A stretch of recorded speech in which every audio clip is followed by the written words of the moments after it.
কোরআনুল কারীমের মধ্যে আছে, আল্লাহ তাআলা বলেন, নারীর সাথে অবৈধ সম্পর্ক স্থাপনকারী ব্যভিচারী, এই জিনাখোর, আল্লাহর কসম আল্লাহ বলছে, ইউদাআফ লাহুল আযাবু ইয়াউমাল কিয়ামাহ। ব্যভিচারী, জেনাকারী ব্যভিচারী। মনে রাখবা ছেলেরা, নারীর সাথে কেউ যদি কথা বলে সেও চোখের জেনা করে। নারীকে যদি কেউ হাত দিয়ে ধরে স্পর্শ করে সে হাতের জেনা, কথা বললে জবানের জেনা, কানে শুনলে তার কথা ভিন নারীর আওয়াজ অথবা তার ভালোবাসার বিশ্রী কথাবার্তা, অবৈধ কথা, তো এটা কানের জেনা। তার সাথে পায়ে হেঁটে এগিয়ে গেলে পায়ের জেনা।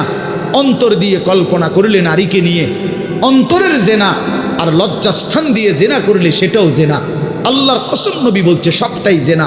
চোখেরটাও জেনা, হাতেরটাও জেনা, পায়েরটাও জেনা, দিলেরটাও জিনা, মুখেরটাও জিনা, শব্দটাও, আবার লজ্জাস্থানেরটাও জিনা। অতএব যে কোনো স্বামী স্ত্রীর সম্পর্ক ব্যতীত ভিন নারী, ছবি হোক বাস্তবে হোক, নারীর সাথে যার সম্পর্ক, আল্লাহর কসম, রব্বে কাবার কসম, সে ব্যভিচারী, লম্পট, দুশ্চরিত্র, জেনাকার। আর আল্লাহ বলছে আমি তোরে ডবল ইউদাআফ অর্থ ডবল রিডবল শাস্তি দেব কিয়ামতের দিন। ওয়াখলুদ ফীহি মুহানা, এবং আল্লাহ বলে তারে বেইজ্জতি কইরা, লাঞ্ছিত কইরা চিরস্থায়ী জাহান্নামে ফেলে দেব। দোস্ত আমার, মনে রাখো বাস, আমি খোলামেলা বললাম, আমি পরিষ্কার বললাম।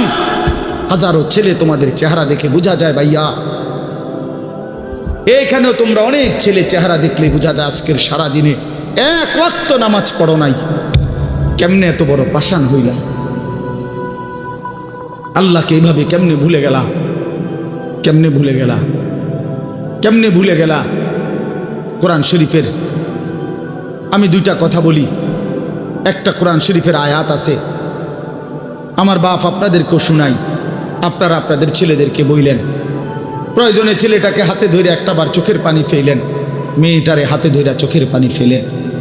আল্লাহ কোরআনে বলছে ফাবি আইয়ি হাদিসিন বাদাহু ইউমিনুন, 29 নম্বর পারায় সূরা মুরসালাতের মধ্যে এই আয়াতটা আছে। আল্লাহ বলে, বান্দা, এই 30 পারা কোরআন আমি নাজিল করেছি, আমার সর্বশ্রেষ্ঠ কথা এগুলো। 23 বছরে আমি আমার রাসূলের কাছে এগুলো নাজিল করেছি তোমাদের জন্য। এক একটা কথা বান্দা কোরআনুল কারীমের মধ্যে আমি বারবার বলছি, আকিমুসসালাহ আকিমুসসালাহ আকিমুসসালাহ, 80 বারের চাইতে বেশি বলছি। ইয়া আইয়ুহাল্লাযীনা আমানু, হে ঈমানদারগণ, হে ঈমানদারগণ, 89 বার, 8, 9, 89 বার আল্লাহ এই শব্দ দিয়ে আমাদেরকে ডেকেছেন। হে ঈমানদারগণ, হে ঈমানদারগণ, হে ঈমানদারগণ, 89 বার ডাকছে। 80 বারের চাইতে বেশি নামাজের কথা আল্লাহ বলছে, ইত্তাকুল্লাহ ইত্তাকুল্লাহ ইত্তাকুল্লাহ ইত্তাকুল্লাহ, আল্লাহকে ভয় করো, আল্লাহকে ভয় করো, আল্লাহকে ভয় করো। ওয়াইলুন ইয়াউমাইদিল লিল মুকাদ্দিবিন, সূরা মুরসালাতের একটা সূরাতে 10 বার, এক সূরার 50টা আয়াতের মধ্যে 10 আয়াতে এক কথা আল্লাহ 10 বার বলছে যে বান্দা, তোমরা যারা নাফরমান, মিথ্যাবাদী, সেদিন আখিরাতে তোমাদের জন্য জাহান্নাম, জাহান্নাম, জাহান্নাম, জাহান্নাম, জাহান্নাম 10 বার বলছে। তো আল্লাহ বলতে চাচ্ছে, বান্দা, এতবার বললাম, এতভাবে বললাম, এত বড় শ্রেষ্ঠ কোরআন নাজিল করলাম, তুমি বান্দা এবার আমারে বলো যে বান্দা আমি আর কতবার বললে, আর কেমনে বললে, আর কোন কিতাব নাজিল করলে, এক একটা কথা আর কতবার বললে তুমি আমারে মানতা, তুমি বলো। বলো মুসলমানের সন্তান, আর কতবার বললে তুমি নামাজ পড়তা? এই কথা যখন তোমার সামনে হাসরের ময়দানে ভাবে আল্লাহ জিজ্ঞেস করবে যে আর কতবার বললে বান্দা তুমি আমারে সেজদা করতা, কি জবাব দিবা বাপ? আর কতবার বললে তুমি সুদ ছাড়তা? 30 বছর মুসলমান সুদ খায়, 30 বছর টানা মুসলমান মিথ্যা বলে, 30 বছর মুসলমান প্রতিদিন ওজনে কম দেয়, এটা মুসলমান? 30 বছর ধরে মুসলমানের ঘরে প্রতিদিন রঙিন টেলিভিশনে নাচ গান নর্তকীর ছবি চলে, প্রতিদিন টেলিভিশন চলবে, এটা জিন্দেগি? এটাই জীবন? 60 বছর বয়স আপনি এখনো বিড়ি সিগারেট খাবেন? এটাই কথা ছিল? 60 বছর বয়স, এখনো আপনি চা দোকানে টেলিভিশন দেখবেন, এই কি কথা ছিল চাচা? আহা, কবরে যাবেন কোন দিন? তাই মরণের কথা মনে পড়বে কোন দিন? যুবক ভাই বলো, 365 দিনে একটা বছর কোনোদিন ফজরের নামাজ পড়লা না, এ কেমন জিন্দিগি তোমার? তুমি আল্লাহরে এতটা ভোলা কেন ভুলে গেলা? এভাবে ছেড়ে দিলা কেন ভাই আমার? এই হলো একটা প্রশ্ন। আরেকটা প্রশ্ন হইল, লাকাদ মান্নাল্লাহু আলাল মুমিনিনা ইজ বাআসা ফীহিম রাসূলাম মিন আনফুসিহিম। আমার এইটুকু কথা মনোযোগ দিয়ে শুনেন সবাই। নবী সাল্লাল্লাহু আলাইহি সাল্লামের ব্যাপারে আল্লাহ বলছে, বান্দা, হে আমার ইমানদার বান্দা, এই পৃথিবীর সমস্ত নিয়ামত আমি দিয়েছি সবার জন্য। আসমান, জমিন, চন্দ্র, সূর্য, আলো, বাতাস, রোদ, বৃষ্টি, হাসি, কান্না, আনন্দ, বেদনা, স্ত্রী, সন্তান, গাছ, ফল, ফুল, ক্ষেত, ফসল, টাকা পয়সা, জায়গা, জমি, এগুলো তো আমি সবাইকে দিছি। কিন্তু তোমরা ইমানদারগণ শুনো, আমি মহান আল্লাহ রাব্বুল আলামিন তোমাদের জন্য একজন আলাদা আমার সর্বশ্রেষ্ঠ রাসূল, কলিজার টুকরা, আমার সবচেয়ে প্রিয় মাহবুব, আমার বন্ধু, আমার আখিরি রাসূল নবী মুহাম্মদুর রাসূলুল্লাহ সাল্লাল্লাহু আলাইহি সাল্লাম, তাকে আমি তোমাদের জন্য দিয়েছি। এটা আমার সর্বশ্রেষ্ঠ নিয়ামত। বলেন আলহামদুলিল্লাহ, বলেন আলহামদুলিল্লাহ। তো আল্লাহ নবী সাল্লাল্লাহু আলাইহি সাল্লাম, আপনাদের কাছে এই কথাটা বলি, যুবক ভাই তোমাদের কাছেও বলি, হাসরের ময়দানে মনে রাখো ভাইয়া, নবী সাল্লাল্লাহু আলাইহি সাল্লাম উম্মতের আমলনামা দেখবে, উম্মতের আমলনামা দেখবে নবী। আর দেখা নবী সাল্লাল্লাহু আলাইহি ওয়াসাল্লাম উম্মতের এই আমলনামা হাতে নিয়ে যখন দেখবে, পৃষ্ঠার পর পৃষ্ঠা ফজরের নামাজ নাই, 30 বছর মিথ্যা বলে, 30 বছর সুদের লেনদেন, 40 বছর হারামের ব্যবসা করছে, কোনো দিন 5 ওয়াক্ত নামাজ পড়ে নাই, স্ত্রী পর্দা করে নাই, ছেলেটা নামাজ পড়ে নাই, ঘরের মধ্যে অনবরত টেলিভিশন চলছে। প্রিয় ভাই আমার, বাপ আমার, আল্লাহ নবী সাল্লাল্লাহু আলাইহি সাল্লাম সেদিন চোখের পানি ফেলবে আর বলবে, উম্মত, এটা কি আমলনামা নিয়ে আসছো? উম্মত, তুমি আমার এত বড় বেইজ্জতি কেমনে করলা? আমি 23টা বছর তোমাদের জন্য কেঁদেছিলাম। সারা রাত এশার নামাজের পরে নবী দাঁড়াইছে কানতে কানতে, ফজরের আজান পর্যন্ত নবী উম্মতের জন্য দোয়া করছে আর চোখের পানি ফেলছে। তায়েফের পাথরের আঘাতে পিঠটা ছিদ্র করে ফেলছি, ক্ষুধার কষ্টে পেটে পাথর বেঁধেছিলাম, উহুদের দান শহীদ করা রক্ত নিয়ে উহুদের ময়দানে পড়েছিলাম বেহুশ হয়ে, ঘরের চুলায় 3 মাস আগুন জ্বলে নাই। এত কষ্ট, এত চোখের পানি, এত ক্ষুধার কষ্ট, এত রক্ত, বিনিময়ে উম্মত এটা কি নিয়ে আসলো? নামাজ কই, সেজদা কই, রুকু কই, ফজর, জোহর, আসর, মাগরিব, ইশা কই, হারাম থেকে বাঁচা কই, হালাল উপার্জন কই, জিকির কই, তেলাওয়াত কই, আমার সুন্নাত কই?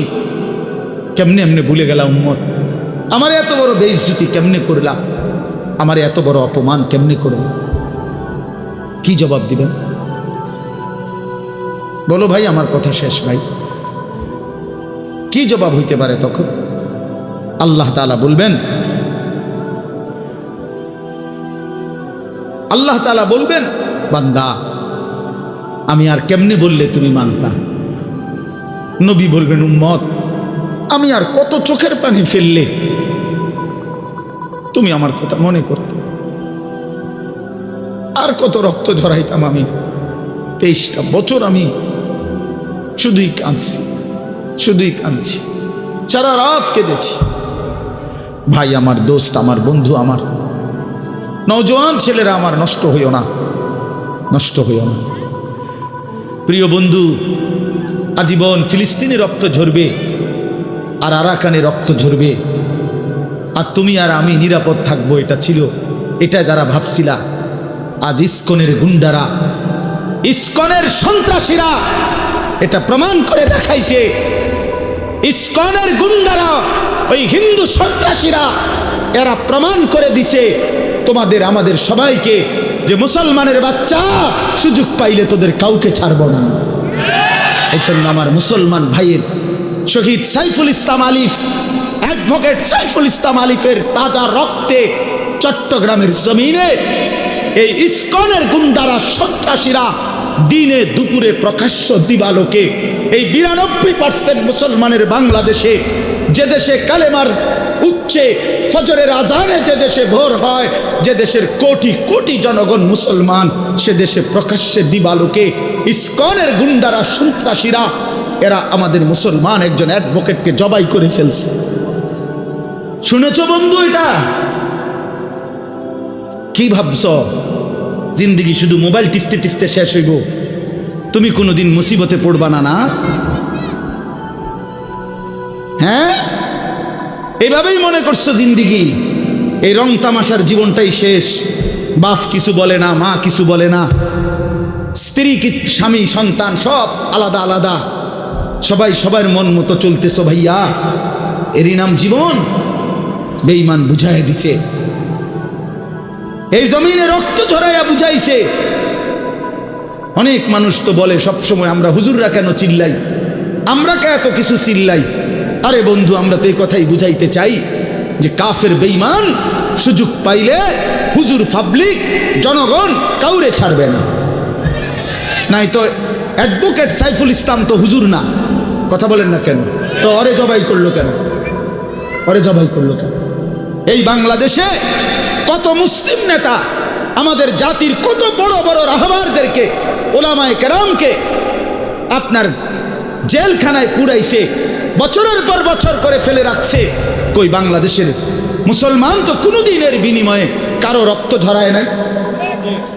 তাহলে ওই বেঈমানরা তাদের একজন কাফের, ওই চরিত্রহীন, তার নামে অসংখ্য নারী নির্যাতন, শিশু নির্যাতনের অসংখ্য অভিযোগ তার নামে, তারে বহু জায়গা থেকে বহিষ্কৃত করছে। ওই চিন্ময় কৃষ্ণ দাস নামে একজন কাফের মুশরিক বেঈমান চরিত্রহীনের জন্য তারা মুসলমানের বাংলাদেশে জলচ্যন্ত একজন মানুষকে জবাই করে ফেলছে। আজকে আবার পেঁয়াজের ধমক দেয়, পেঁয়াজ বন্ধ করে দিবে, আলু বন্ধ করে দিবে। ইন্ডিয়া থেকে আমাদেরকে ধমকায়, আমরা পেঁয়াজ বন্ধ করে দিবে। আলু তার আব্বার, পেঁয়াজ কি ইন্ডিয়ার আব্বার? কথা বলো না মিয়া। তাইলে কিসের ভয় দেখায়? 110 কোটি জনগণ তাদের। আরে মুসলমান তো 110 কোটিকে ভয় পায় না, 210 কোটিকে ভয় পায় না। আমাদের সংখ্যা হিসাব না, আমাদের শুধু একজন, আগেও একজন, এখনো একজন, আগামী তো আমাদের একজন, তিনি আল্লাহ। তিনি কে? বলো যুবক, আরো জোরে বলো যুবক, দাঁড়াও বলো নওজোয়ান, দাঁড়াও জওয়ান, ওঠো নওজোয়ান, দাঁড়াও জওয়ান, দাঁড়াও জওয়ান, জাগো নওজোয়ান, ওঠো নওজোয়ান, হিম্মত করো নওজোয়ান, তাকবীর বলো জওয়ান, তাকবীর বলো জওয়ান, জোরসে বলো জওয়ান। নারায়ে তাকবীর!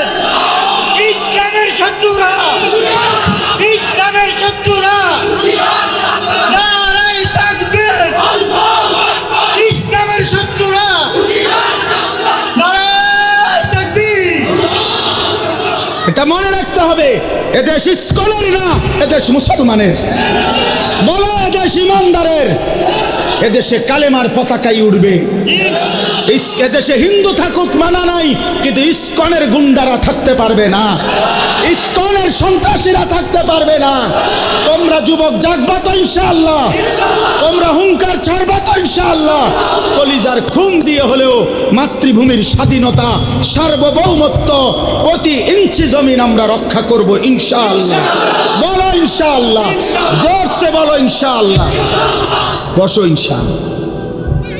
মুসলমানের সন্তান হারে না, ইমান মরে না, ইমান মরে না, ইমানদার মরে না, ইমানদার শহীদ হয়, আর শহীদ মরে না, শহীদ বেঁচেই থাকে। শহীদ কি থাকে বলেন না? বেঁচেই থাকে, বেঁচেই থাকে। আমি তোমাদের সমস্ত যুবককে হাত জোর করে অনুরোধ করলাম, দোস্ত আমার, তোমরা আল্লাহর নাফরমানি ছেড়ে দাও, মোবাইলের আসক্তি ছেড়ে দাও, নারীর লোভ ছেড়ে দাও। বন্ধু, আমি যদি পারতাম তোমাদের প্রতিটা যুবককে বুকে চড়াইয়া বলতাম, আমার যদি সুযোগ হইতো তো আমি চোখের পানি ফেলে বলতাম। কেমনে বললে বুঝতা তোমরা? কেমনে বললে বুঝতা? কারো প্রতি কোনো হিংসা বিদ্বেষের কোনো দরকার নাই। দোস্ত, ধাক্কা ধাক্কি ঠেলাঠেলি করার সময় নাই। দিন বাঁচানো, ইমান বাঁচানো, ইসলাম বাঁচানো। আগামী জেনারেশন, আমার 3 বছরের বাচ্চা আছে, অনেকের ঘরে 2 বছরের বাচ্চা আছে, কোলের বাচ্চা আছে। আমাদের চেষ্টা করা উচিত আগামীর জমিনটা, আমাদের স্ত্রী সন্তান, আগামী প্রজন্ম যেন ইসলাম নিয়ে বাঁচতে পারে, ইমান নিয়ে বাঁচতে পারে। এটাই হবে সাধনা। আমাদের সন্তান, আমাদের প্রজন্ম যেন আজানের শব্দে বাঁচতে পারে। এই জন্য এই জমিন যদি আমরা নিরাপদ না রাখি, আমরা যদি আল্লাহকে সেজদা না করি, আল্লাহর নাফরমানি করি, প্রায় আমার বন্ধু, আমার বাপ, আমাদের উপরে আযাব আসে, আমাদের উপরে আযাব আসে। আল্লাহ বলছে, বান্দা, দুনিয়ায় ডুবে থাকার শাস্তি আমি বুঝাবো। কাল্লা সাউফা তা'লামুন সুম্মা কাল্লা সাউফা তা'লামুন, কবরেও বুঝাবো, জাহান্নামেও বুঝাবো। কাল্লা লাউ তা'লামুনা ইলমাল ইয়াকিন লাতারাবুন্নাল জাহিম সুম্মা লাতারাবুন্নাহা আইনাল ইয়াকিন। আল্লাহ বলেন, বান্দা, আজকে যদি কোরআন পড়ে, হাদিস পড়ে, উলামায়ে কেরামের কথা শুনে, না দেখেই যদি কবর, হাসর, মিজান, ফুলসিরাত, আখিরাত বিশ্বাস করতা, ভালো হতো, ভালো হইতো। বান্দা, আজকে বিশ্বাস করলে, বুঝে নিলে আমল করতে পারতা। তো নয়তো লাতারাবুন্নাল জাহিম, একদিন সচক্ষে হাসরের ময়দানে জাহান্নাম দেখবা, সব বুঝবা। সুম্মা লাতারাবুন্নাহা আইনাল ইয়াকিন, চোখে দেখে বিশ্বাস হবে, কিন্তু সেদিন আর লাভ হবে না। সেদিন আর কি হবে না ভাইয়া? লাভ। সুম্মা লাতুসআলুন্না ইয়াওমাইদিন আনিন নাঈম। আল্লাহ বলেন, আমি কিন্তু সেদিন হাসরের ময়দানে নিয়ে বান্দা তোমার জীবনে যা কিছু নিয়ামত দিয়েছি, আসমান, জমিন, চন্দ্র, সূর্য, গ্রহ, নক্ষত্র, আলো, বাতাস, রোদ, বৃষ্টি, হাসি, কান্না, আনন্দ, বেদনা, স্ত্রী, সন্তান, ছেলে, মেয়ে, গাছ, ফুল, ফল, ফসল, তোমার চোখের পলক, হাতের নড়াচড়া, তোমার নিঃশ্বাস, এক ফোঁটা পানি, এক লোকমা খাবার। আল্লাহ বলেন, আমি যা দিয়েছি, আমি বান্দা প্রতিটা নিয়ামতের কি হক আদায় করছো আমি জিজ্ঞেস করব। আমি ছাড়বো না বান্দা, আমি ছাড়বো না বান্দা। তুমি শুনছো আমি গাফুর, কিন্তু এটাও জানো তুমি আমি কাহ্হার। তুমি এটা শুনছো আমি রহমান, এটাও শুনো আমি জব্বার। আমি যুন্তিকাম, আমি প্রতিশোধ গ্রহণকারী, আমি প্রচণ্ড শাস্তিদাতা, আমার আযাব বড় ভয়ানক। এজন্য ভাই আমার, বন্ধু আমার, চলো আজকে নিয়ত করি, কবরবাসীদের জন্য আমরা দোয়া করি, আর আমরা যারা জীবিত আছি আমরা আমাদের জীবন গঠন করি, বলি ইনশাআল্লাহ। একটা ছোট্ট কথা আগে বুঝেন, সবাই বুঝতে ভালো। কোরআনুল কারীমের মধ্যে আছে, হযরত মূসা আলাইহিস সালামকে আল্লাহ তাআলা প্রথম যখন তুর পাহাড়ে, আমরা সবাই জানি যে আল্লাহ তাআলা মূসা আলাইহিস সালামের সাথে তুর পাহাড়ে কথা বলছেন বহুবার, মানে ওয়াহি নাজিল করছে। আল্লাহর কথা মানেই ওয়াহি।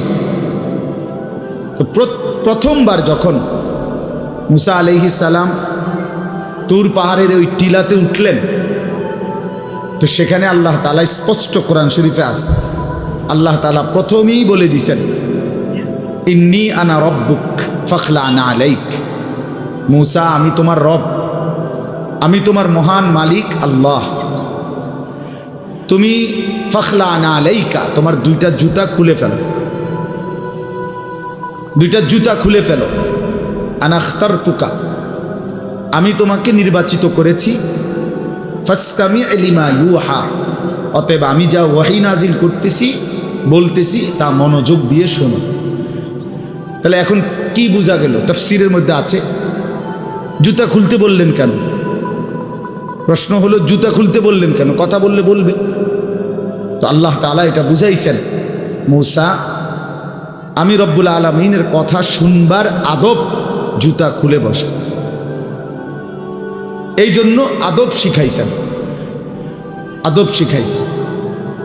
কোরআন সুন্নাহর ইলমের মধ্যে, কোরআন সুন্নাহর জ্ঞানের মধ্যে একটা জিনিস ভীষণ জরুরি, সেটা হলো আদব। 2টা জিনিস একসাথে গঠন করতে হয়।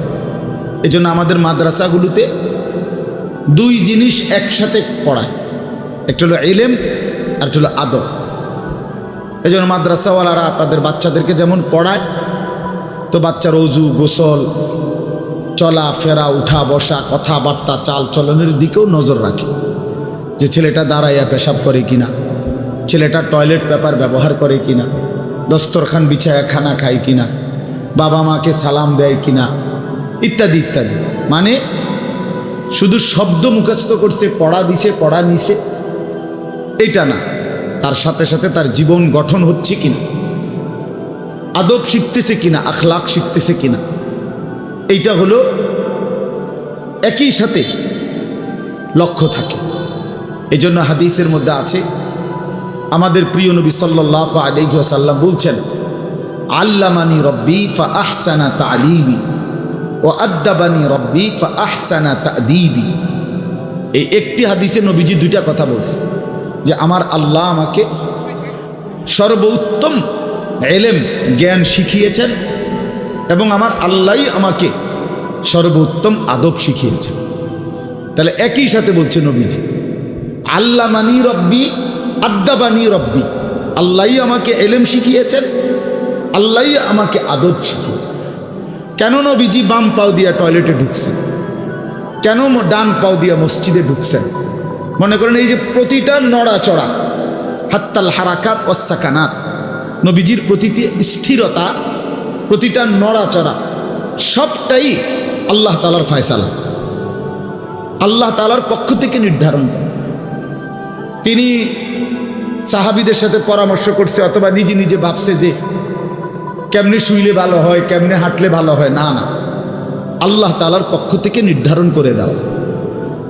এই জন্য বাপ, এটা জরুরি বিষয়, এটা আল্লাহর কোরআনের মজলিস, বরকতময় মজলিস। এখানে জুতা খুলে আল্লাহর কথা শুনলে বরকত হবে, এটা আদব। সবাই যারা মুসা আলাইহিস সালামের ওই ঘটনাটা জানে, কোরআন শরীফে স্পষ্ট আছে যে তখন প্রচণ্ড ঠান্ডা ছিল, ভীষণ ঠান্ডা, কুয়াশা, নিচে বরফ। মুসা আলাইহিস সালামের স্ত্রী, ওই যে শোয়াইব আলাইহিস সালামের মেয়ে, যাকে তিনি 10 বছর পরে বিয়ে করে আনতেছিলেন, উনি প্রচণ্ড শীতে কাঁপতেছিল। এই সময় মুসা আলাইহিস সালাম একটু আগুনের তালাশে তুর পাহাড়ের ওই টিলার মধ্যে উঠছিলেন। স্ত্রীকে বলছে, ইন্নি আনাস্তু নারা, আমি একটু আগুন তালাশ করে আনি, যদি আগুনটা আনতে পারি তাহলে আগুনের মধ্যে যদি তোমার শরীরে একটু সেঁক দাও তাহলে গরমটা আর শীতটা একটু কম লাগে। মানে সে শীতকালে আগুন দিয়ে আগের দিনে খুব ছিল, তাহলে বোঝা গেল এত ঠান্ডা, এত প্রচণ্ড শীতে যে কাঁপতেছে। কিন্তু এরপরেও আল্লাহ তাআলা বললেন আগে জুতা খোলো, অথচ এই ঠান্ডার মধ্যে জুতা না খুললে ভালো ছিল, কিন্তু এরপরও আল্লাহর কথা শুনবার আদব, জুতা খুলে শুনো। হাদিসের মধ্যে কথা স্পষ্ট আছে, আল্লাহ নবী সাল্লাল্লাহু আলাইহি ওয়াসাল্লাম কখনোই খাবার জুতা পরিহিত অবস্থায় খাইতেন না, জুতা পায়ে কখনোই তিনি খাবার খাইতেন না, বরং জুতা খুলে পিঠ সোজা রাইখা, মাথা নিচের দিকে নোয়াইয়া, 2 হাঁটু উপরের দিকে তুলে বিনয়ের সাথে আল্লাহ নবী সাল্লাল্লাহু আলাইহি ওয়াসাল্লাম খাবার গ্রহণ করতেন। নবীজি নিজে বলতেন, আকুলু কামা ইয়াকুলুল আবদ, একজন গোলাম তার মনিবের সামনে যেরকম বিনয়ের সাথে খানা খায়, আমি আমার মহান আল্লাহ পাকের সামনে এভাবে খানা খাই। ভাইয়া, আদব, আদব অনেক বড় জিনিস। আল আদাবু খাইরুন কুল্লু, আদব পুরাটাই কল্যাণ। রাসূলুল্লাহ সাল্লাল্লাহু আলাইহি ওয়াসাল্লাম বলছেন, মা নাহালা ওয়ালিদুন ওয়ালাদাহু মিন নুহলিন মিন আদাবিন হাসান। তোমরা তো বাংলাটা বুঝলা না, জুতা যেহেতু খুলবা না ভাই, তো বাইরে চলে দাও।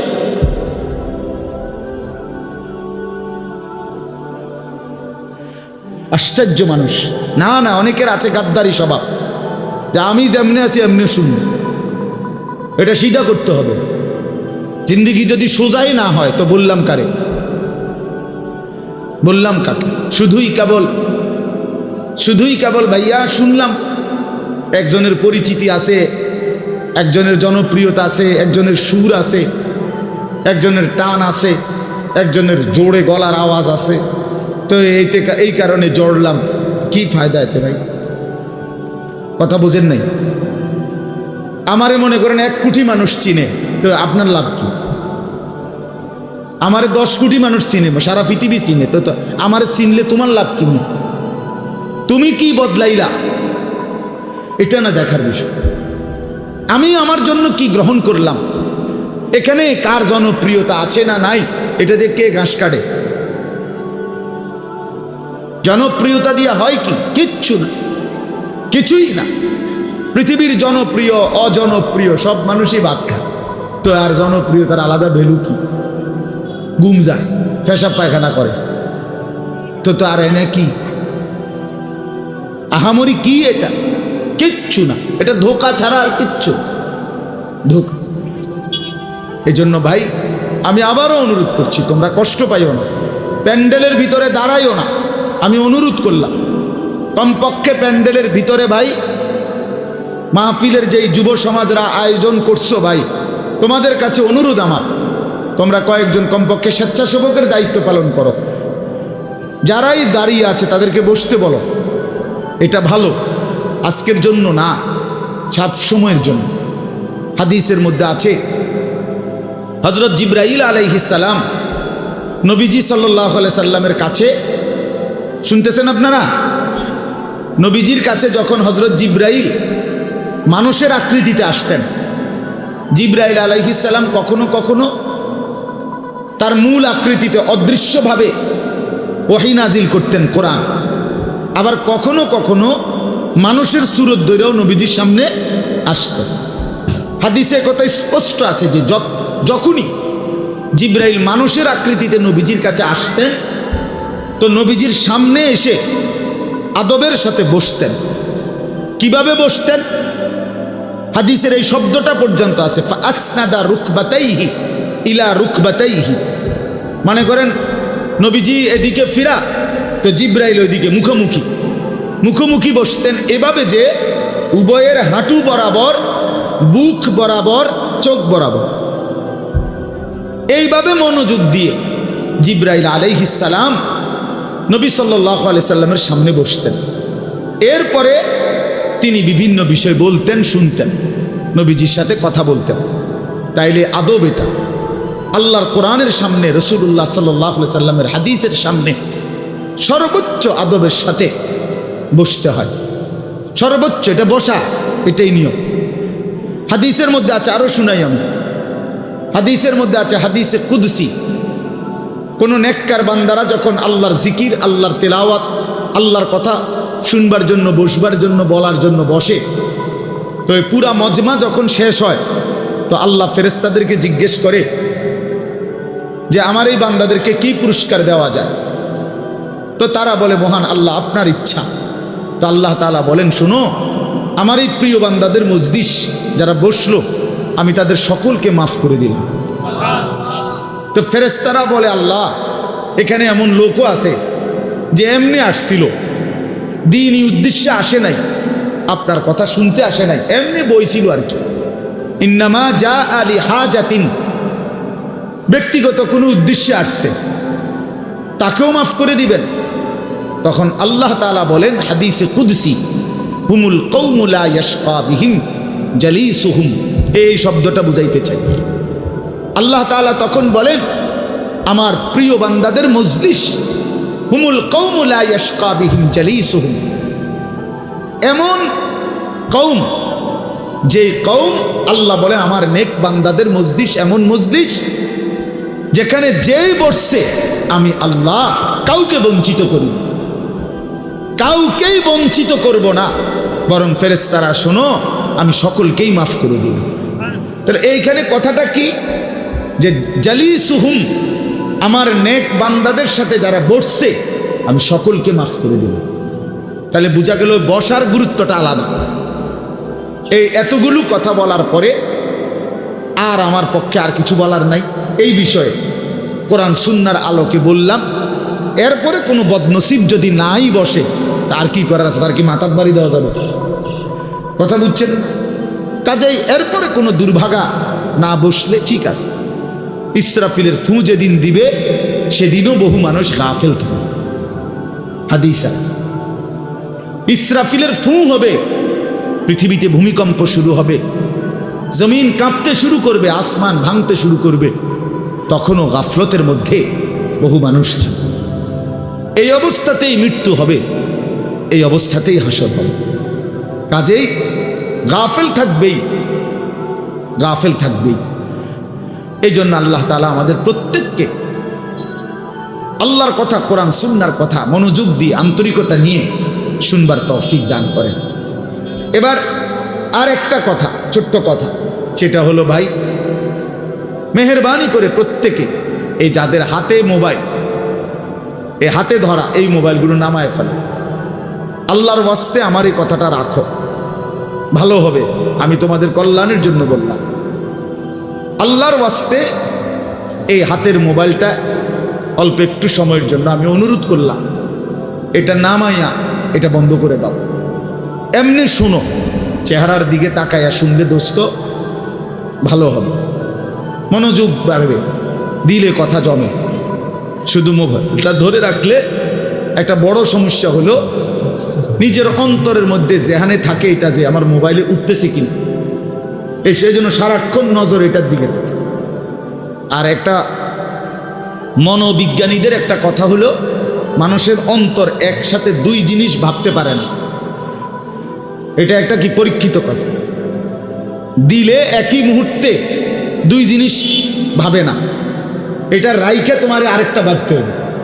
তাহলে এখন যেহেতু তোমার ফিকিরে মনোযোগ মোবাইলটাতে উঠতেছে কিনা ঠিক মতো, তাহলে আর নিজের জন্য কিছু গ্রহণ হবে না। মোবাইলে উঠছে ঠিক আছে, সুন্দর, আওয়াজও ক্লিয়ার হয়েছে, পুরা বয়ানটাও উঠছে, তো এরম তো ওয়াজ লাখ লাখ আছে মোবাইল। তো নিজের জন্য কি হল? আমার দিলের জন্য আমি কি নিলাম? আমার নিজের জন্য আমি কি নিলাম? এই জন্য দোস্ত, এটা জরুরি বিষয়, এটা গুরুত্বপূর্ণ বিষয় যে নিজের জন্য গ্রহণ করা। তু আগার মেয়েরা নিহি বানতা না বান, আপনা তো বান।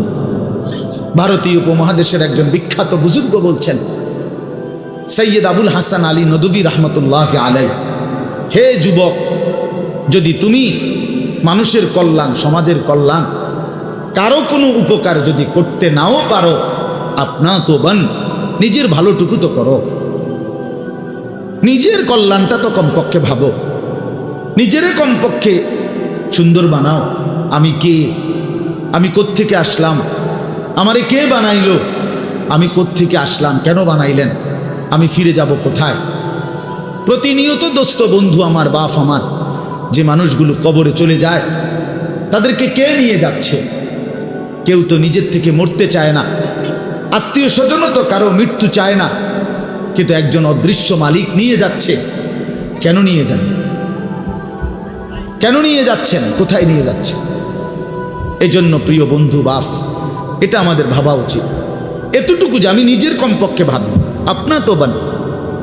কোরআনুল কারীমে আল্লাহ বলছে, ইয়া আইয়ুহাল্লাযীনা আমানু আলাইকুম আনফুসাকুম, হে ঈমানদারগণ, মুমিনগণ, তোমরা নিজেকে নিয়ে নিজেকে সাজাও, গড়ো। আলাইকুম আনফুসাকুম, নিজেকে মজবুত করে ধরো, নিজের ভালোটুকু করো, নিজের সৌন্দর্যটুকু বুঝো। কোরআনুল কারীমে আল্লাহ বলছে, ভাইয়া, ওয়ালা তুলকু বিআইদিকুম ইলা তাহলুকা, হে আমার বান্দা, নিজেকে নিজে ধ্বংস করে দিও না, নিজেকে নিজে বরবাদ করে দিও না। একটা মোটর সাইকেল, অনেক ছেলে পেলে, আমি প্রায় সময় বলি, আমার এতটা মায়া লাগে যে হায়, নিজে একটা মোটর সাইকেল এইভাবে চালায়, মনে হয় একটা কুত্তাও এভাবে দৌড়ায়, এত দ্রুত গতি। আহা সন্তান, অ্যাক্সিডেন্ট করলে তো তোমারই পাওটা ভাঙ্গা যাবে, অ্যাক্সিডেন্ট করলে তোমার মাথাটা ফাইটা যাবে, অ্যাক্সিডেন্ট করলে তুমি তো রক্তাক্ত হয়ে যাবে। এতটুকু ভালো যদি না বুঝে এই পাগল, এই মাতাল, কি পরিমাণ মাতাল, এ কি পরিমাণ মাতাল! খুব জোরে চালাইলে মানুষে দেখবো, মানুষে দেখতে দেখতে তো তুমি গেছো ওই গা, তো কি দেখতো মানুষে? এটা দেখবো কি? তা তুমি দেখবার আগে তো তুমি তো দৌড় দিছো কুত্তার মতো, তো তোমার কি তা চাইতো মানুষ? কি দেখবো এটা? এটা দেখার কি আছে এটাতে? আস্তাগফিরুল্লাহ, আস্তাগফিরুল্লাহ। এরকম অসংখ্য বিষয় আছে যে তুমি যদি মনে করো দিবানিশি চরিত্রহীনতার মধ্যে ডুবে গেলা, উলঙ্গ ছবি, নর্তকীর নাচ, জেনা, ব্যভিচারের দৃশ্য দেখলা, সারা রাত সারা দিন মোবাইলে, প্রিয় বন্ধু আমার, ভাই আমার, তুমি একবার ইনসাফের সাথে ভাবো যে এর পরিণতিতে তোমার হালাত কি হবে?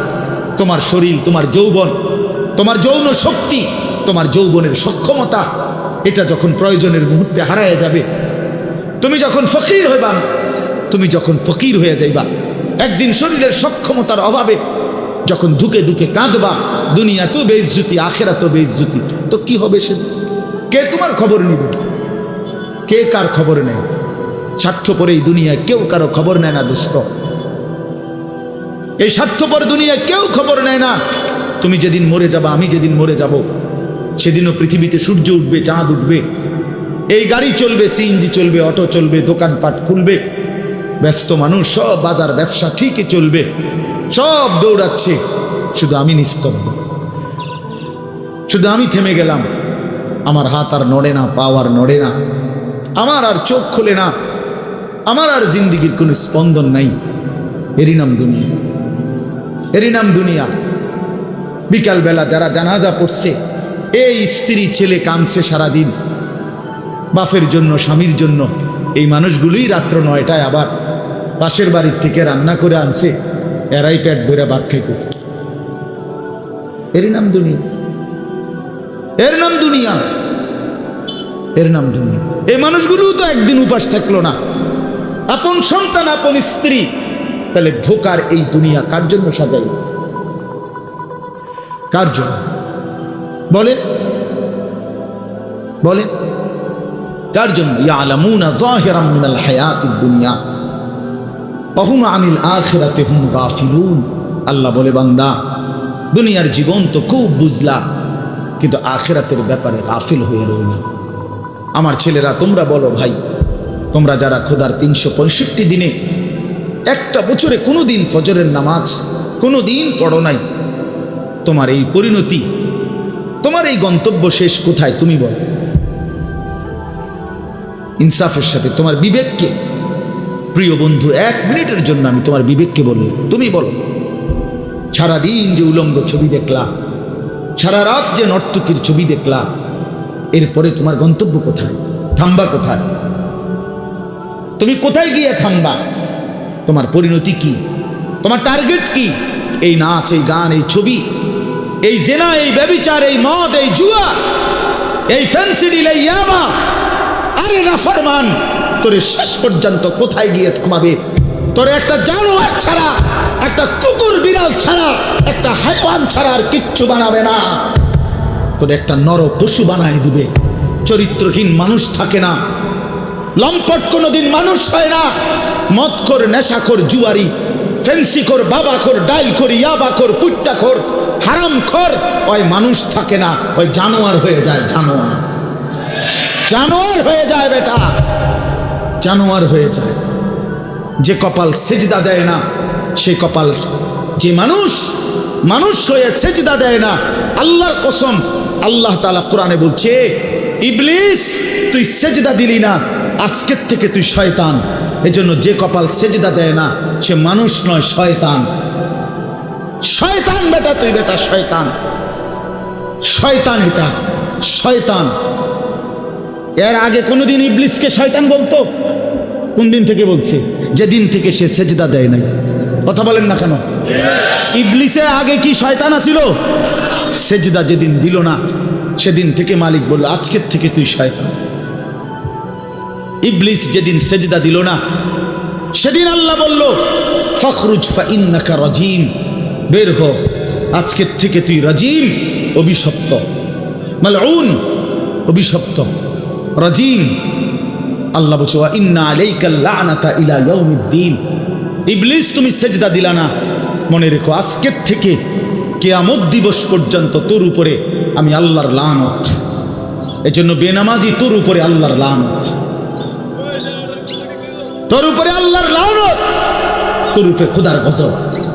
আর আল্লাহর লানত যার উপরে, সে সুখ পায় না। ওই মালিকের সাথে গাদ্দারি করে সুখ পেলে না। খবর নিয়ে দেখো, তুমি না জানলে আমি জানি। জিন্দিগির আজ 21 বছরের এই ওয়াজের জীবনে কত শত মানুষ জীবনের কত দুঃখ বেদনা আমরা তো শুনি না? আমরা কাছে দোয়া চায় না?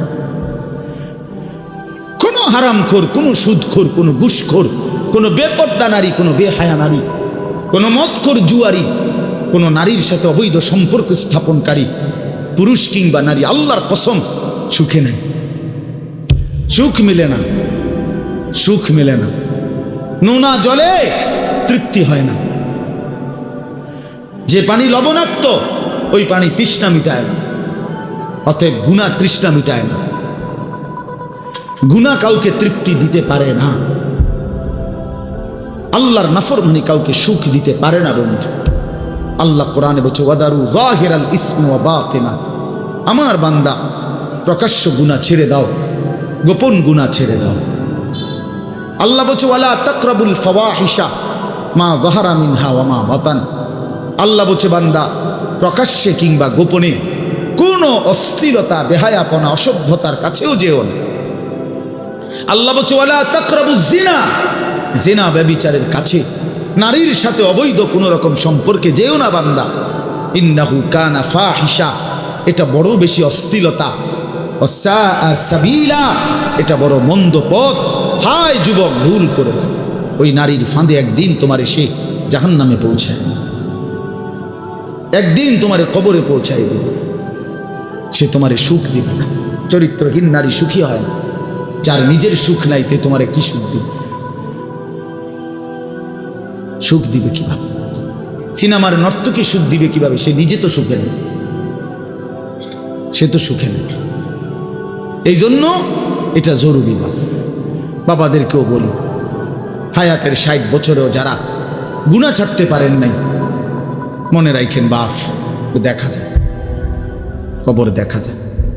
চলেন এবার তর্জমাটা শোনেন, তাইলেই আমার কথা শেষ। একটু দেখেন কোরআনুল কারীমের 30 নম্বর পারা 102 নম্বর সূরা, সূরাটার নাম আত-তাকাসুর।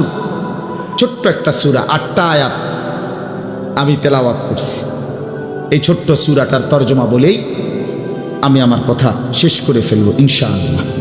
আল্লাহ তাআলা আমাদেরকে তৌফিক দান করুন। এই সূরাটার একটা ছোট্ট প্রেক্ষাপট আছে, কেন নাজিল হলো।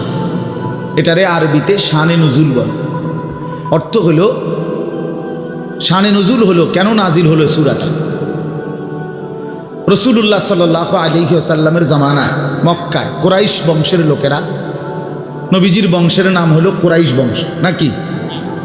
এই কুরাইশ বংশের মধ্যে আবার ছোট ছোট গোত্র ছিল। এই ছোট গোত্র, মনে করেন আমার দাদা তো প্রথম, ধরে নিলাম আমগো এই বাড়ি, মনে করেন তো আমার দাদা ছিল প্রথম, দাদা বাড়িটা বানছে, কথার কথা। তো এখন আমার দাদার 4 ফুট, মানে আমার বাপ চাচারা 4 জন। তো আগে তো দাদার সাথে বাপ চাচারা 4 জন একসাথেই ছিল। তো দাদা মরে গেল, এখন বাপ চাচাদেরও সংসার বড় হয়ে গেল। ফলে এখন সবাই আবার আলগা আলগা, আরও জায়গা জমি কিন্না ডাইনে বামে গদ্দুয়ার করছে, আরও বাড়িঘর বাড়ছে। এখন চাচার বাড়িও আলাদা নামে পরিচয়, জেডার বাড়িও আলাদা নামে পরিচয়, আমগো বাড়িটাও কি আলগা নামে পরিচয়, এমন আছে না? এই আর কি। তো প্রথমত তো বড় বংশটা পুরাটার নাম হলো কুরাইশ, কিন্তু এরপরে আবার এর অধীনে ধীরে ধীরে ছোট ছোট আরো গোত্র ছিল, আরো বংশ ছিল। এই যে ছোট বংশ যেগুলো ছিল, এরা প্রতিনিয়ত, এদের একটা বদভ্যাস ছিল যে এরা নিজেদের মধ্যে অবসর পাইলেই নিজেদের ক্ষমতা, প্রভাব, প্রতিপত্তি, অর্থ সম্পদ, স্ত্রী পরিজন, সন্তানাদি, বংশধর, কার কদ্দুর কত বেশি দুনিয়া, এই নিয়ে নিজেদের মধ্যে বড়াই করত, প্রতিযোগিতা করত, তর্কাতর্কি করতো আর কি। হ্যাঁ, নিজেদের মধ্যে বিতর্ক করত। আমার চাচা এই, আমার জ্যাঠা এই, আমার মামা এই, আমগো বাড়িতে এত আছে, টাকা এত, বাড়ি এত, জায়গা এত, জমি এত, তোরার কিতাবেটা, এগুলো আমাদের মধ্যে হয় না এমন? এর ওরা প্রচণ্ডভাবে এইটা নিয়ে বিতর্ক করত। অর্থ সম্পদ এবং ক্ষমতা, প্রভাব, প্রতিপত্তি এবং বংশধর নিয়ে নিজেদের মধ্যে গর্ব এবং অহংকার করত, প্রতিযোগিতা করত, কার কত বেশি দুনিয়া দুনিয়া। তো এটা তাদের একটা অভ্যাস ছিল।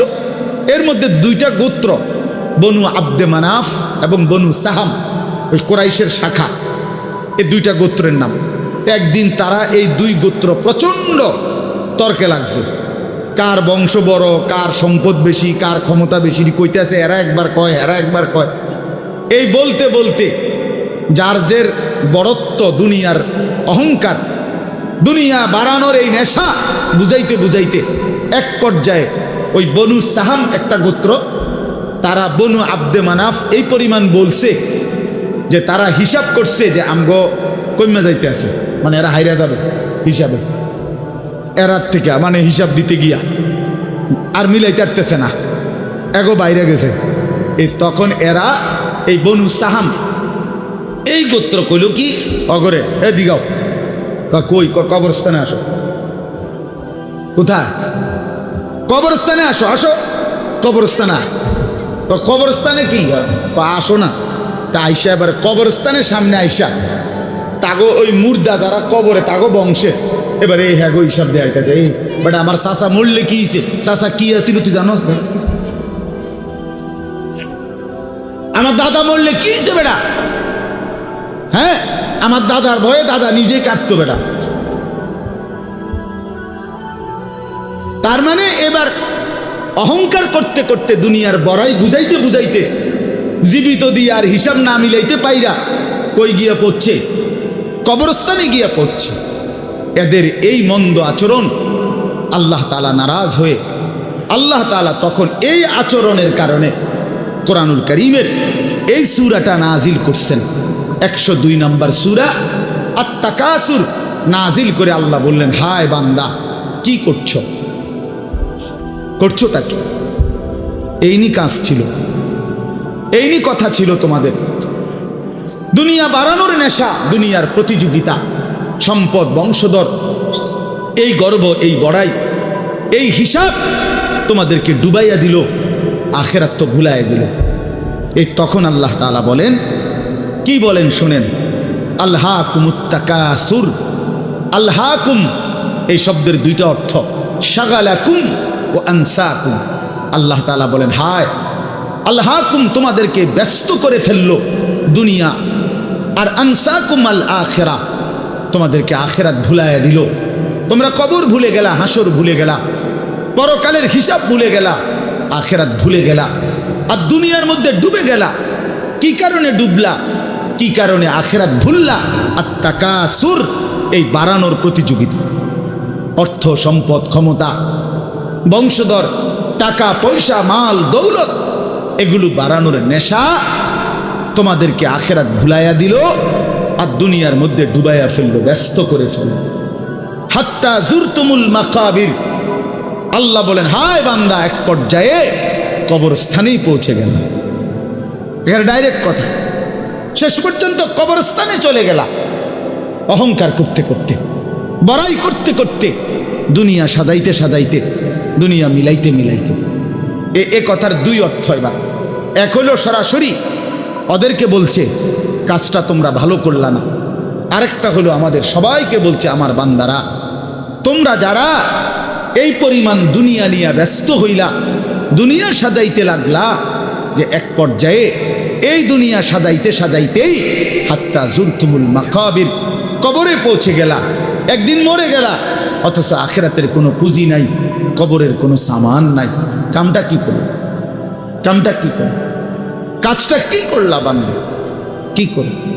হায় বান্দা 60 বছর বয়স, আজও আখিরাতের পুঁজি কই। 30 বছর, আজও আখিরাতের পুঁজি কই। এরই মধ্যে তো একদিন কবরেই পৌঁছে যাবে। কবরেই এই যে দেখেন কবরবাসীদের রুহের মাগফিরাত কামনায় মাহফিল। আমি এই জন্যই আয়াত পড়ছি। পুরা কোরআনুল কারীমের মধ্যে এই একবারই কবর এই শব্দটা আছে এই সূরার মধ্যে একমাত্র। হাত্তা জুরতুমুল মাকাবির, এই কবরস্থান, কবর, এই কথাটা কোরআনের এই সূরাতেই আছে। শুনুন, আল্লাহ তাআলা বলেন, বান্দা দুনিয়ার লোভে ডুবে আখিরাতকে ভুলে তুমি বাড়ানোর নেশা, তোমার প্রতিযোগিতা, আরো চাই আরো চাই আরো চাই আরো চাই, এটা তো একদিন তোমার কবরস্থানেই পৌঁছায় দিল, কবরস্থানে পৌঁছায় দিল। আমার বাপ, আমার বন্ধু, আমার জওয়ান সাথী, সবাই নিয়ে ভাবি, আমিও আপনিও ইনসাফের সাথে। দুনিয়া আমারে কি পরিমাণ ব্যস্ত করে দিল। 60 বছরের বয়স্ক মানুষ, 70 বছরের বয়স্ক মানুষ, হিসাব শুধুই দুনিয়া। হিসাব করতেছে এখনো দুনিয়া। দুনিয়া মিলছে খুশি, দুনিয়া মিলে নাই খুশি নেই। যখন দুনিয়া মোটামুটি ঘুষাইতে পারছে তৃপ্ত, আর দুনিয়া ঘুষাইতে পারে নাই অতৃপ্ত। অতএব অসংখ্য মানুষকে শুনবেন দুনিয়া ঘুষায় ফেলছে। 3টা ছেলে বিদেশ পাঠাইছি হুজুর, 4টা মেয়ে বিয়ে দিছি, বাড়িতে একটা বিল্ডিং করছি, 4টা রুম, ভিতরে 2টা বাথরুম, আল্লাহর রহমতে রাস্তার লগে কুদ্দুর জায়গা কিনছি, ব্যাংকেও কিছু টাকা পয়সা জমছে, বাজার সদাই কইরা খাইয়া পইরা আল্লাহর রহমতে আমনগো দোয়ায় 10 জনের দোয়ায় ভালো আছে, খালাস জিন্দিগি মিলে গেছে, জীবনের টার্গেট অর্জন হয়ে গেছে। চাচা তৃপ্ত, 60 বছরের বয়স্ক বাবা তৃপ্ত হয়ে গেছে, তার পৃথিবীতে আসার উদ্দেশ্য অর্জন হয়ে গেছে। পৃথিবীতে আসছিল ফোলাদ বিদেশ পাঠাইছে, পৃথিবীতে আসছিলেন মেয়ে বিয়ে দিতে, মেয়ে বিয়ে দিছে। দুনিয়ায় আসার 60 বছরের একটা টার্গেট ছিল, একটা বিল্ডিং করবে, বিল্ডিংটা হইছে আলহামদুলিল্লাহ। আর তো চাচা কবর, হাসরের ময়দান, ফুলসেরাত, মিজান, আমল নামা, জান্নাত জাহান্নাম, এগুলো কার জন্য? এগুলো কার জন্য? এগুলো কার জন্য? কই সেগুলোর কথা তো বললেন না। ইয়ালামুনা যাহিরাম মিনাল হায়াতিদ দুনিয়া, দুনিয়া তো খুব বুঝলা বান্দা, অহুম আনিল আখিরাতি হুম গাফিলুন, আখিরাতের ব্যাপারে তো গাফিল হয়ে রইল। যুবক ছেলে, তোমাদের হালাত কি?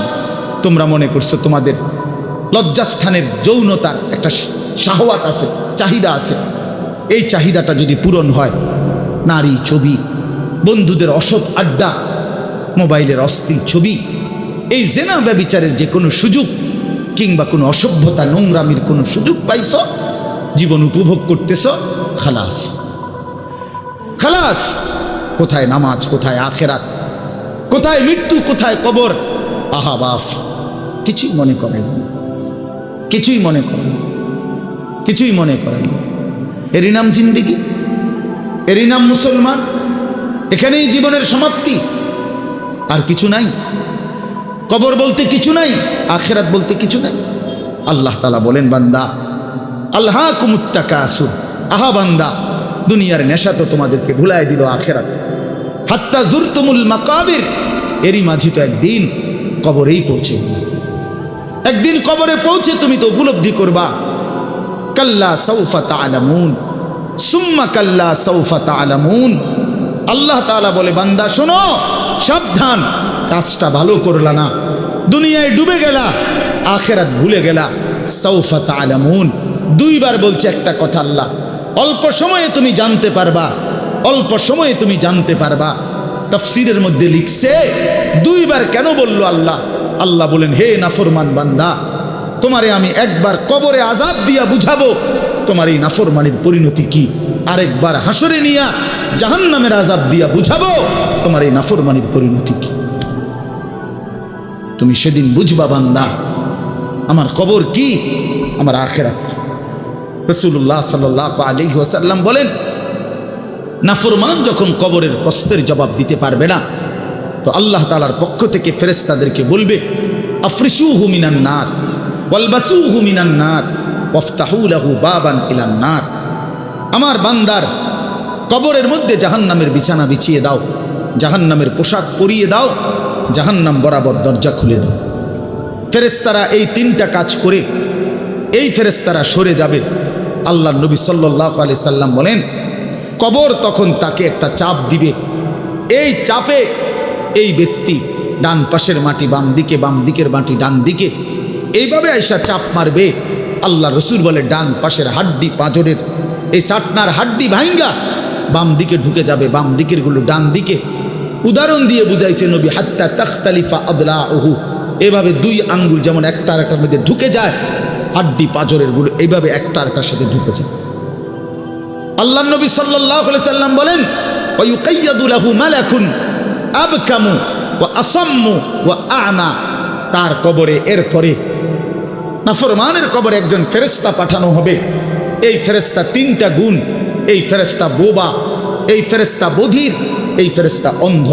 সে কথাও বলতে জানে না, কানেও শোনে না, চোখেও দেখে না।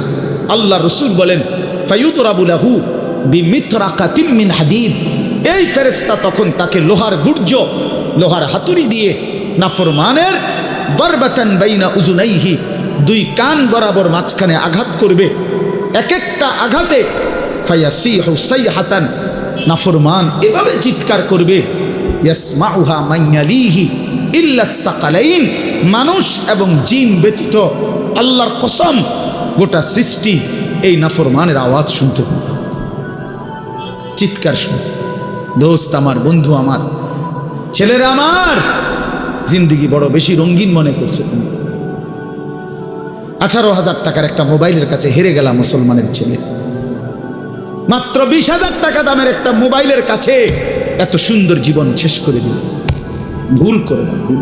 অল্প টাকায় বেচা গেল, অল্প কয়টা টাকায় হেরে গেল। বেঈমান তোমারে হারায় দিল। ইহুদি, খ্রিস্টান, নাস্তিক, মুরতাদ একটা নারীর উলঙ্গ ছবি অথবা অর্ধ উলঙ্গ ছবি দিয়া, যারে তুমি ধরতেও পারো না, ছুঁইতেও পারো না, শুধু ছবি দেখাইয়ে তোমারে শেষ করে দিল। তোমার দুনিয়াও নষ্ট করে দিল, আখেরাতও নষ্ট করে দিল। হায় হায়, এর চাইতে বড় ব্যর্থতা আর কিছু হইতে না। আমার কথা মনে রাখো বাপ আমার, প্রিয় বন্ধু আমার, সন্তানরা আমার, ছেলেরা আমার, ভাই আমার, যুবক, আমি যদি আর কোনোদিন বলতে নাও পারি, এই একবারই বল, এতটা সুন্দর জীবন নষ্ট করে দিও না ভাই, এতটা সুন্দর জীবন নষ্ট করে দিও না ভাই। মেহেরবানি করে বরবাদ হইও না, চরিত্রহীন হইও না।